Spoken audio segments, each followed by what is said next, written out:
Pas dështimit për të 10-ën herë radhëse të seancës së Kuvendit të Kosovës për zgjedhjen e kryeparlamentarit, profesori dhe analisti Binak Maxharaj ka reaguar ashpër ndaj kësaj situate duke i quajtur turp të madh institucional.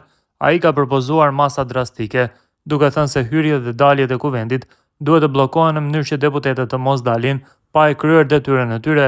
Turpi nuk pas ka brirë, siç thot populli, mjaft më sepse u bën përrallë e Zotit, shkroi Binaku, duke theksuar se nëse nuk vepron as presidenti Vjosa Osmani për të zgjidhur ngërçin, atëherë duhet të intervenojë ushtria e Kosovës. Ai ironizoi duke sugjeruar që deputetëve brenda të servohen bureka apo qibapa, derisa të përmbushin detyrimin kushtetues. Reagimi i plot i profesorit